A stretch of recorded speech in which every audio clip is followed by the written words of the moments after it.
Good evening all बच्चों and welcome back to Turning Point Classes. बच्चों आज हम डिस्कस करेंगे क्लास 10th की एक्सरसाइज 6.3 एनसीईआरटी की एक्सरसाइज है। इसके क्वेश्चन थर्ड को आज टेकअप करेंगे। क्वेश्चन थर्ड को पहले पढ़ते हैं, फिर उसके बाद करेंगे। इसमें कुछ हमें डायग्राम बनाने पड़ेंगे, देखते हैं कैसे।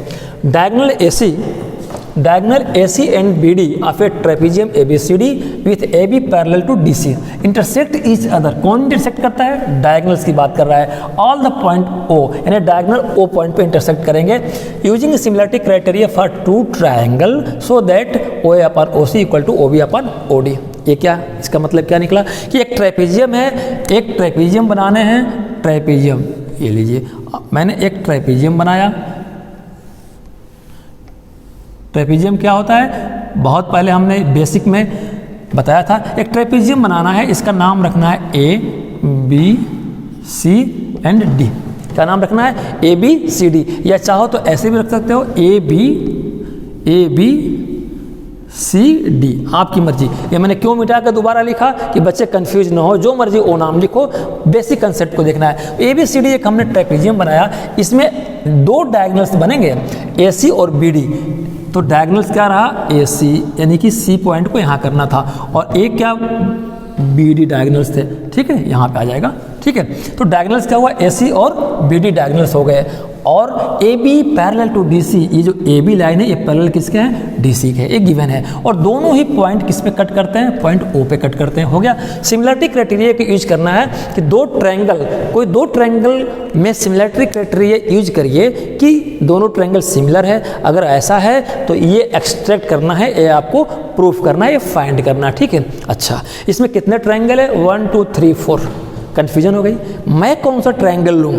दो ट्रायंगल लेकर सिमिलर करना है बेटा, सिंपल सी बात है। जो प्रूफ करना है उस पर नज़र रखो। मछली की आंख पर नज़र करो। टारगेट आपका मछली की आंख है, फिश की आई है। टारगेट क्या है? जो प्रूफ करना है। इस टारगेट के अकॉर्डिंग हम सेलेक्ट करेंगे कौन सा ट्रायंगल ले। अच्छे बताओ, हमें क्या चाहिए? टारगेट क्या है? टारगेट दिया OA OB OC OD, यही तो चार है। तो ये चारों चीज़ें किस में मिलेंगी? चारों चीज़ें किस में मिलेंगी? अगर हम ट्रायंगल ऐसा चूज करें कि ट्रायंगल DOC को ले लें। कौन सा ट्रायंगल? अगर हम DOC को ले लें और ट्रायंगल AOB ले लेते हैं तो ये चारों के चारों इस तरह की साइड्स हमें उसमें मिल जाएगी। तो मैं कौन सा ट्रायंगल सेलेक्ट करूंगा? टारगेट कौन सा मेरे ट्रायंगल का होगा? ट्रायंगल DOC और ट्रायंगल AOB। बात समझ में आ गई? तो ये मेरा टारगेट ये रहा। ट्रायंगल DOC की बात करते हैं, आइए। तो उससे पहले चलिए मैं ले लूँगा ट्रायंगल सेट क्या ट्रायंगल DOC और ट्रायंगल DOC ट्रायंगल AOB। इसको जरा अलग मार्कर से कर लेते हैं, ठीक ना। इसको जरा, अब हमने जो अपना टारगेट लिया है, मैं लिया हूँ ये, ठीक, ये हो गया। एक मैंने लिया ये और दूसरा लिया ये, इसको मैंने रेड से कर दिया। ठीक है, चलिए भद्दा हो गया, कोई बात नहीं। तो हमारा ऑब्जेक्टिव क्या है? ऑब्जेक्टिव इज वेरी क्लियर कि हमें ये सारे के सारे साइड्स मिल जाए। मुझे क्या गिवन है और क्या फाइंड करना है? हमारे पास गिवन है, गिवन में AB पैरेलल टू DC है, ये गिवन है। और एक चीज़ और चाहो तो गिवन में लिख सकते हो, क्योंकि इनडायरेक्टली डायरेक्टली कहा है कि ये दोनों ही डायगोनल्स O पे इंटरसेक्ट करते हैं। तो जो ये एंगल हमारा हुआ, ये एंगल O दोनों में कॉमन है। ठीक है, तो कॉमन एंगल दिया हुआ है। तो चाहो तो यहाँ लिख लो गिवन में, चाहे तो ना लिखो। प्रूव क्या करना है आपको? प्रूव करना है OA over OC equal to OB over OD, ये प्रूफ करना है। इसको प्रूव करने के लिए प्रूफ क्या करना पड़ेगा? ये अपना वर्किंग है। ठीक है, चलिए। तो स्ट्रेटेजी क्या हम लोगों ने देखा बच्चों? स्ट्रेटेजी देखा कि हम लोगों ने दो ट्रायंगल्स को चूज किया। क्यों चूज किया दोनों को? क्यों हमें ये साइड सारी मिल जाएगी। तो लिखेंगे प्रूफ करने के लिए in triangle DOC and triangle AOB। बात समझ में आ गई? ये दोनों ट्रायंगल में क्या क्या चीज़ हमको देखने को मिल रहा है कि ट्रायंगल DOC में ये एंगल और ट्रायंगल दिस में ये एंगल इक्वल है। तो लिख देंगे कि इन दोनों में एंगल DOC इक्वल टू है एंगल AOB के।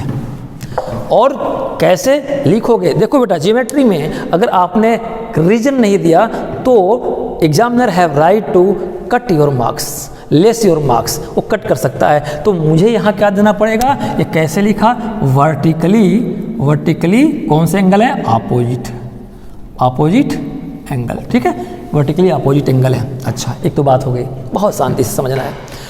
अब मैं कहूँ एंगल DOC, एंगल DOC तो ले लिया, एंगल CDO, एंगल CDO। अच्छा, मैं एक कह दूँ आपको, चलिए इसी पेन से, अगर मैं कह दूँ कि एंगल CDO, मैं ऐसे कहता हूँ कि ये एंगल CDO, ये कौन सा एंगल, CDO एंगल इक्वल है, CDO एंगल इक्वल है किसके, इक्वल है ABO के। तो क्या समझोगे, CDO एंगल, मैं यहाँ पे लिख देता हूँ, angle CDO equal angle ABO के। अरे वाह, ये तो कलयुग हो गया। एंगल CDO एंगल ABO मैंने लिख दिया, तो आप यही कहोगे कि क्या रट के लिखे हो। मैं कहूँगा कि नहीं बच्चों, ये तो मैंने आप ही लोगों से सीखा है, आप लोगों को बताया था। बड़े ध्यान से समझो, ये मैंने क्या लिया और इसके आगे क्या लूँगा। क्वेश्चन ने कहा कि AB पैरेलल है, चलो मैंने एक AB लाइन लिखा, किया AB पैरेलल लाइन हो गई। इसके पैरेलल क्या है, इसके पैरेलल कौन सी लाइन है, D और C, नाम दे दिया मैंने D और C, कोई बात नहीं, क्या दिया मैंने, D और C। अच्छा, अगर दो पैरेलल, ये तो कन्फर्म है पैरेलल, ये पैरेलल में ही कंसेप्ट लगेगा, फिर से ये पैरेलल में ही कंसेप्ट लगेगा और ये पैरेलल है, कोई बात नहीं। अगर मैं कह दूं बच्चों कि पैरेलल दो लाइन हो, अगर ऐसे कोई लाइन हो जाए, तो आप पढ़े थे ना कि ये एंगल A एंगल इक्वल होता है और Q एंगल दोनों इक्वल होते हैं, बिकॉज अल्टरनेट इंटीरियर एंगल, याद है बेसिक में, अल्टरनेट इंटीरियर एंगल। तो एक चीज से सीखे, angle A equal to angle C के बराबर हो गया। अच्छा, मैं अगर कहूँ कि एंगल A और C, तो इसका एक और भी कंक्लूजन निकलेगा। जब मैं कहूँगा कि एंगल A जो लिखे हो ना, इस एंगल, ये एंगल A, मैं ऐसे लिखूँ, चलिए लिख भी देता हूँ वहीं पे, angle A equal to angle C, ठीक। अब बच्चों बताओ, एंगल A कौन कौन से साइड से मिलके बना है, ये एंगल A इक्वल हो गए, कौन से हो गए, अल्टरनेट एंगल। एंगल A के कौन से साइड, अगर मुझे साइड लेना होगा, क्योंकि मुझे दो ट्रायंगल को सिमिलर करना है, प्रूफ करना है कि दो सिमिलर हो जाएंगे, तो मुझे ये चीज़ मिल जाएगी, प्रूफ ये करना है, लेकिन सिमिलरिटी के बेसिस पे करेंगे, यूजिंग सिमिलरिटी क्राइटेरिया, ठीक है। तो दो ट्रायंगल जो मैंने लिया है, इनको पहले सिमिलर तो प्रूफ करूं। सिमिलर प्रूफ करने के लिए हमें साइड्स भी तो चाहिए, साइड्स की रेशियो, एंगल करस्पॉन्डिंग साइड्स की रेशियो अगर इक्वल हो जाएगी तो दोनों ट्रायंगल बराबर हो जाएंगे। तो ऐसे मैंने लिया A और C। मैं पूछूं कि एंगल A की साइड्स कौन सी है, तो कहोगे कि एंगल A तो AB साइड से बना है, AB साइड से बना है, और किस साइड से बना है, AC साइड से बना हो। अच्छा, वेरी गुड। अगर मैं पूछूं यहीं पे, मैं पूछूं कि एंगल C की कौन सी साइड्स है, तो कहोगे कि CA साइड्स है और CD है। बहुत देखते चलो, बहुत ही मज़ेदार है, रटना नहीं है। टर्निंग पॉइंट में कोई रटने की गुंजाइश ही नहीं है, बिकॉज मैं कंफ्यूज नहीं हूँ, आपको कंफ्यूज मैं कैसे कर सकता हूँ। मैं चाहूँ तो इसको इस दो स्टेप में प्रूफ कर दूंगा, लेकिन उस स्टेप से मेरी आत्मा को शांति नहीं मिलेगी कि मेरे बच्चों को वो चीज़ नहीं मिल पाएगा जो मैं जानता हूँ, जो मैं देना चाहता हूँ। रटना नहीं है, देखना ये छोटे से क्वेश्चन, इसका डेरिवेशन बहुत छोटा है, प्रूफ बहुत छोटा है, लेकिन इसमें कंसेप्ट बहुत सारे हैं जो आगे के क्वेश्चन में आसान कर देंगे आपको, ठीक है बेटा। अच्छा, तो एक चीज़ क्लियर हुई, A और C हो गया। इसी तरह से दूसरे के ले लो, इसी तरह से दूसरे को।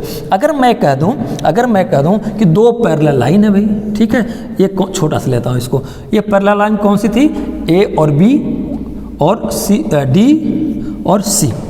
जैसे मैंने इसको ऐसे मिलाया, तो मैं इसको ऐसे भी तो मिला सकता हूँ। तो ए भी कहोगे कि सर हाँ, ये दोनों भी आपस में इक्वल हो गए, कैसे, angle B equal angle D, और ये भी अल्टरनेट इंटीरियर एंगल है, अल्टरनेट इंटीरियर एंगल है ना, है। तो इसका मतलब कि एंगल B और D हो गया बराबर। जैसे एंगल A को लिया, एंगल B के बेटा कौन कौन से साइड से, मैं ऐसे लिख दूँ, जगह नहीं है। एंगल B का मैं अगर एंगल B किन साइड से बना है, तो BA और BD से, तो लिखोगे BA और BD। देखते चलना, एंगल D किस साइड से बना है, एंगल D बना है DB और DC से, DB और DC से। ये बात समझ में आ गई, देखो इस क्वेश्चन में कितनी गहराई है। सॉल्यूशन बहुत आसान है, हो जाएगा यार, हो जाएगा, ठीक है। चलिए तो अगर मैं लिख दिया कि एंगल सी डी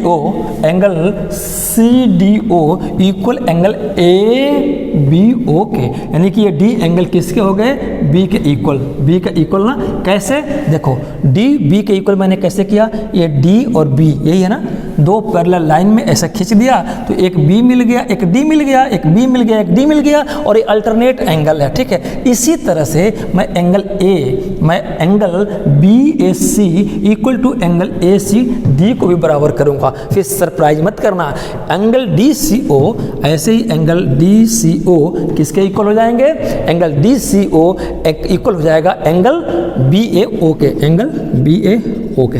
कैसे, एंगल डी सी ओ, एंगल डी सी कहाँ बेटा, डी सी। अब इस एंगल को मैं कर रहा हूँ, ये किसके एंगल के बराबर हो जाएगा, D C. S C angle किसके बराबर हो जाएगा, इस एंगल के बराबर। ये कहाँ से आया, देखो ना, ये है तो ए एंगल और सी के बराबर हो गया।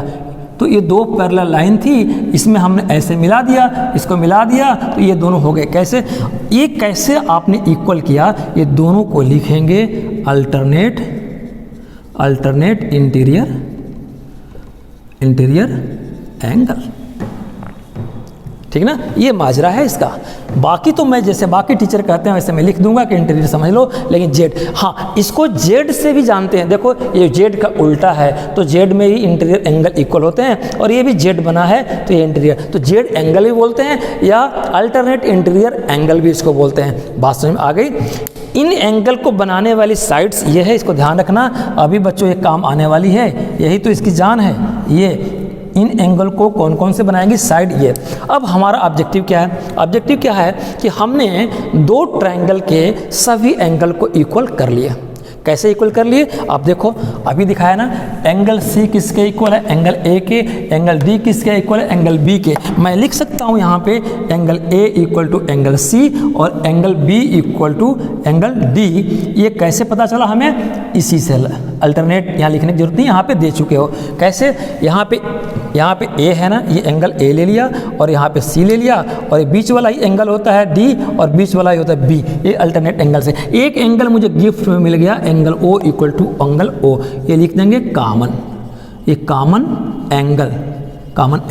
कैसे कॉमन, वर्टिकली अपोजिट। देखो इस ट्रायंगल में भी यही है और इस ट्रायंगल में भी यही ओ ही है, उसको ओ ही तो कहेंगे। जितने ट्रायंगल, देखो ट्रायंगल एक यही बन जाएगा, ट्रायंगल एक इसका भी ओ है, और ये ट्रायंगल अगर लेते हो इसका भी ओ है, चारों का ओ है, तो कॉमन एंगल। अब मुझे बताओ यार, अब मैं दोनों ट्रायंगल को तोड़ रहा हूँ समझाने के लिए बच्चों को। लो हो तो गया एक बी ओ, और मैं यहाँ पे ऐसे लिख दिया, ओ तो है ही है, कॉमन है ये, और डी और सी। देखो इन दोनों को चस्पा कर दोगे तो यही तो बन जाएंगे। मैंने अलग क्यों लिखा, समझाने के लिए। ऑफ एंगल ए तुम्हारा किसके इक्वल प्रूफ हो चुका है, एंगल सी के, ठीक। सी तो दूसरे में मिलेगा ना, पहले में ए दूसरे में सी, और एंगल बी किसके इक्वल हो चुका था, एंगल डी के, ठीक है। तो अब बताओ, ये दोनों वर्टिकली अपोजिट थे ना, तो ये एंगल दोनों तो बराबर हैं। तो यानी कि किसी दो ट्रायंगल में उनके करस्पॉन्डिंग एंगल इक्वल हो जाए, यानी इस ट्रायंगल के जितने एंगल हैं दूसरे ट्रायंगल के सभी किसी न किसी करस्पॉन्डिंग एंगल के इक्वल हैं, तो दोनों ट्रायंगल कैसे हो जाएंगे, सिमिलर हो जाएंगे। और सिमिलरिटी के लिए क्या चाहिए, ये तो एंगल हो गया, इनकी करस्पॉन्डिंग साइड की रेशियो भी कैसी होनी चाहिए, प्रोपोर्शनेट, इक्वल होनी चाहिए, इक्वल होनी चाहिए। तो कहें कि दोनों सिमिलर है। लेकिन बेटा एक चीज़ और हम लोग रूल पढ़े थे, 9th में पढ़े थे, 10th में मैंने बताया था, ए एंगल दोनों की जरूरत नहीं है। अगर किसी ट्रायंगल में दो ट्रायंगल के दोनों करस्पॉन्डिंग एंगल अगर बराबर हो जाए, तुम नाप के देख लेना। मैंने कहा कि इनके करस्पॉन्डिंग एंगल बराबर हो गए ना, ए के सी और बी के डी, तो तुम इनकी रेशियो को नाप के देखना, करस्पॉन्डिंग साइड्स की रेशियो को नाप के देखना, अपने आप वो इक्वल हो जाएंगी। इसलिए यहाँ प्रूफ नहीं कर रहे हैं, रेफरेंस ले रहे हैं। तो रूल्स क्या थे, एंगल से भी दो ट्रायंगल सिमिलर होते हैं। साइड रेशियो, करस्पॉन्डिंग साइड की रेशियो भी कहीं मुझे मिल गई कि बराबर, तो एंगल के लिए छोड़ो, दोनों को सिमिलर कर देंगे। या साइड एंगल साइड दो ट्रायंगल हो जाए तो भी सिमिलर होते हैं। यहाँ तो एंगल तीनों मिल गए, इसलिए दोनों ही सिमिलर। कौन दोनों सिमिलर, ट्रायंगल डी ओ सी और ए ओ बी और डी ओ सी, ये दोनों ही ट्रायंगल कैसे हो गए, सिमिलर हो गए। ये बात समझ में आ गई। तो जब सिमिलर हो गए, दोनों ट्रायंगल सिमिलर हो गए, तो उनकी करस्पॉन्डिंग साइड्स की रेशियो भी सिमिलर सेम होगी। ये प्रूफ कर चुके हैं हम लोग सिमिलरिटी में, ठीक है। तो यहाँ पे लिख करके यहीं पे मैं चाहूँ तो एंड कर दूँ, यहाँ पे सॉल्यूशन का एंड हो जाएगा। देखो मैं सॉल्यूशन को आगे कैसे बढ़ाऊँगा, हमें प्रूफ क्या करना है कि ये प्रूफ करना है। तो दो ट्रायंगल जब सिमिलर हो गए तो इनकी करस्पॉन्डिंग साइड्स की रेशियो एंगल सिमिलर हो गए तो रेशियो भी सिमिलर होगी। तो OA अपान OC, तो OA और OC का रेशियो निकालोगे तो वही आएगा जो OB और OD को निकालोगे। तो यहाँ पे मैं लिख करके ख़त्म कर सकता हूँ कि OA अपान OC और OB अपान OD ये हैं। तो कैसे, देन ऐसे है तो देन, अगर ऐसे है तो देन ट्रायंगल, कौन सा triangle, DOC similar to triangle AOB, ठीक है, ये सिमिलर हो गए। देन देयरफॉर लिख करके लिख देंगे। तो इनके OA अपान OC, तो इनके OA और इसकी करस्पॉन्डिंग कौन सी होगी, OC, इक्वल हो जाएंगी कौन सी, OB और OD के, OB और OD के, है ना। यहाँ पे हो गया, हेंस प्रूव्ड। मेरी आत्मा गवाही नहीं दी, मेरी आत्मा अभी गवाही नहीं दी, ठीक है। थोड़ा सा इसमें और जान डाला जा सकता है कैसे। ये आपका हो गया बेटा सॉल्यूशन, डोंट वरी। जिन बच्चों को आगे नहीं समझना है यहाँ पे सॉल्यूशन अपना लॉक कर दें, हो गया सॉल्यूशन। थोड़ा और मज़ा लेना है, और मज़ा लेना है, इसको और फैंटेस्टिक बनाना है। 2 स्टेप बस जोड़ दोगे, कॉन्सेप्ट और क्लियर हो जाएंगे, क्योंकि मैंने इतनी मेहनत किया है, इस मेहनत का रिजल्ट आना चाहिए, ठीक है। कैसे, अब आ जाओ जरा इस पर। अब इसको मैं मिटा दूँ, मुझे चाहिए जगह।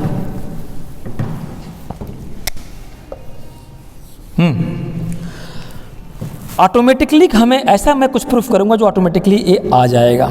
ऑटोमेटिकली कैसे आएगा, एंगल C को देखो। अब यहाँ से उठाता हूँ मैं एंगल C और एंगल A, एंगल C और एंगल A। पहले किसको उठाऊँ मैं, एंगल A और एंगल C को।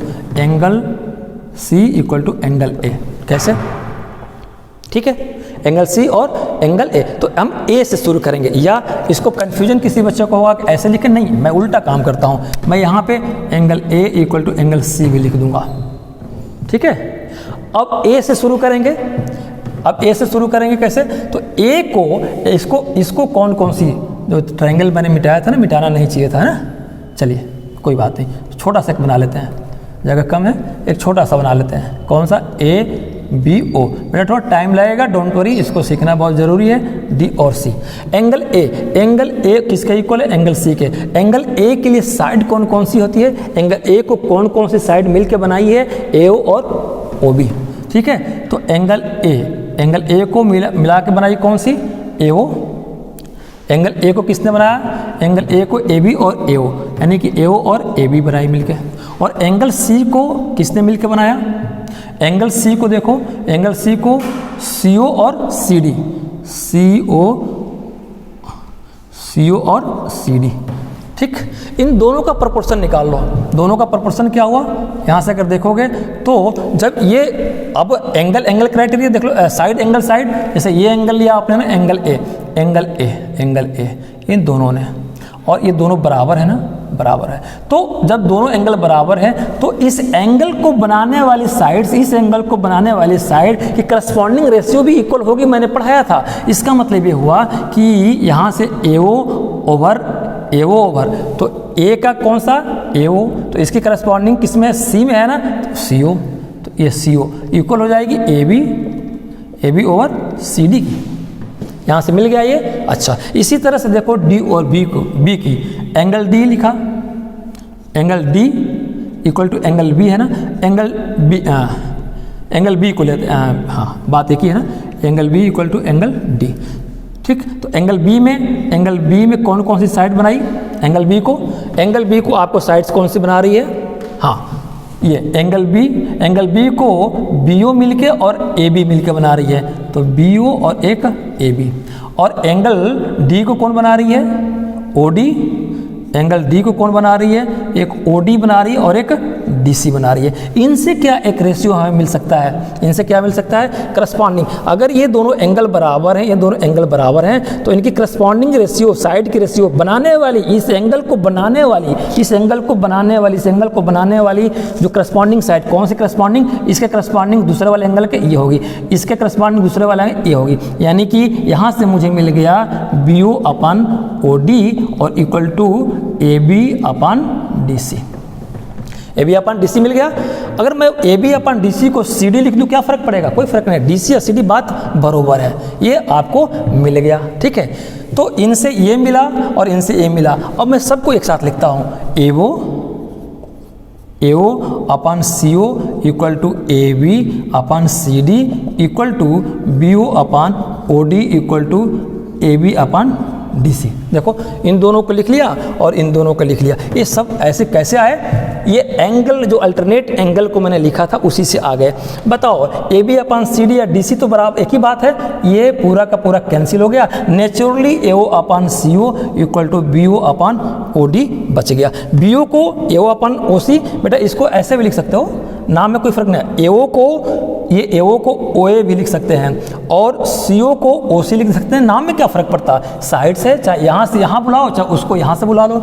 ठीक है, और OB को BO को OB भी लिख सकते हैं और ये OD अपने पास ही है। देखो यही प्रूफ करना था, जो मैं शॉर्टकट में यहाँ पे कर दिया वो यहाँ से करोगे तो मज़ा आएगा। एग्जामिनेशन में क्या करना है, अभी क्वेश्चन आया, एग्जामिनेशन में अगर ज़्यादा नंबर का है तो इस रूट को फॉलो कर लो, नहीं तो बस इतना मोर देन एनफ है। ये मैंने रूट में घुसने की कोशिश किया कि नेचुरली ये कट के आ जाए। ये तो लॉजिकली हुआ ना कि DOC सिमिलर है, कैसे, बाई यहाँ लिखोगे ना AAA क्राइटेरिया से सिमिलरिटी का ये हो गया। तो जब दो ट्रायंगल आपस में सिमिलर हो गए तो उनके करस्पॉन्डिंग साइड की रेशियो भी बराबर होती है, तो करस्पॉन्डिंग साइड यही तो होंगे।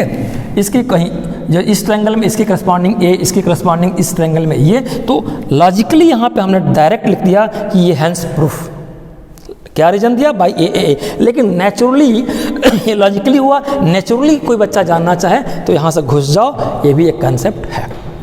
देखो यहीं पे अपने आप ही प्रूफ होके आ गया। ठीक है, तो इसके बाद ये इतने स्टेप हैं, ये इतने स्टेप क्या हैं, ये समझने के लिए मैंने लिखा है। ठीक है, आपका एग्जामिनेशन का सॉल्यूशन इतना है और ये आपका दिल और दिमाग दोनों खोलने वाला है। ठीक है, कोई दिक्कत तो नाउ प्रूफ ये प्रूफ करना था। तो इस क्वेश्चन में बस आज के लिए इतना ही। आगे के लिए हाँ एक बार समअप मैं कर दूं, मैंने क्या किया, हमें मेरा ऑब्जेक्टिव वहाँ पहुँचना है और ट्रेपेजियम बनाना था। ट्रेपेजियम में दो ट्रायंगल ऐसा मैंने लिया जिसमें ये सारे साइड कवर हो जाए, तो मुझे ये ठीक लगा। ठीक है, वर्टिकली अपोजिट इसमें ऑटोमेटिकली है। अब हमें प्रूफ करना है कि इनके करस्पॉन्डिंग साइड्स ये बराबर हो जाए।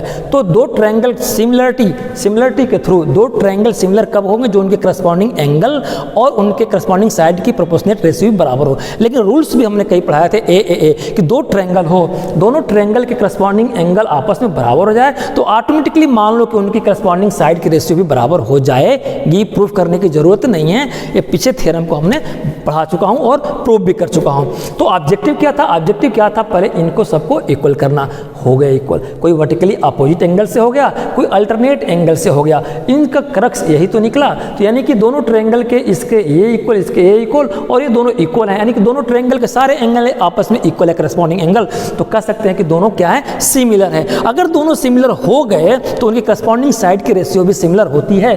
तो देखो करस्पॉन्डिंग साइड्स क्या है, अगर मैं OA लूँ, OA की करस्पॉन्डिंग साइड क्या होगी, OC हो जाएगी। तो इनकी रेशियो मान लिया, OB की OD हो गई। ये नेचुरली नेचुरली ऐसा प्रूफ कर चुके हैं। तो ये खटाक से मैंने कहा, तुरंत कहा कि हैंस प्रूफ ये सही है। लेकिन इसको नेचुरल तरीके से प्रूफ करने के लिए मैंने ये सारे टेक्निक आपको बताया कि एंगल A अगर C के हैं तो एंगल A के दो साइड्स होंगी, एंगल C के भी दो साइड्स मिलकर बनाई होंगी। तो इसका एक साइड उसके रेशियो बना लो, इसके दूसरे साइड से इसके दूसरे की रेशियो बना लो।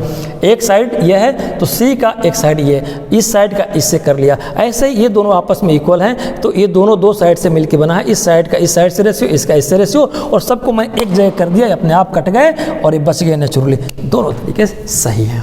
ठीक है बेटा, दोनों तरीके सही है। इसको और एक और मेथड से किया जा सकता है, उसमें हाथ नहीं लगाएंगे, आप कन्फ्यूज हो जाएंगे। आज के लिए बस इतना ही। आज का लेक्चर कैसा लगा? अच्छा लगा लाइक सब्सक्राइब शेयर करिए। कहीं प्रॉब्लम हो रही है तो आप कमेंट बॉक्स में हमारी नेगेटिव चीज़ को भी लिखिए कि आप सर ये और अच्छा से बता सकते थे, मैं और इम्प्रूव करूँगा। मैं डेली अपील करता हूँ, आज भी कर रहा हूँ, राष्ट्र आपका है, राष्ट्र हित में बिजली बचाए। आपकी छोटी सी बचत किसी घर का उजाला बन सकती है। Please save electricity in the interest of nation. Your latest saving may be useful to needy and minded theft of electricity the punishable offence. बिजली की चोरी एक दंडनीय अपराध है। Thank you very much. Good night all of you.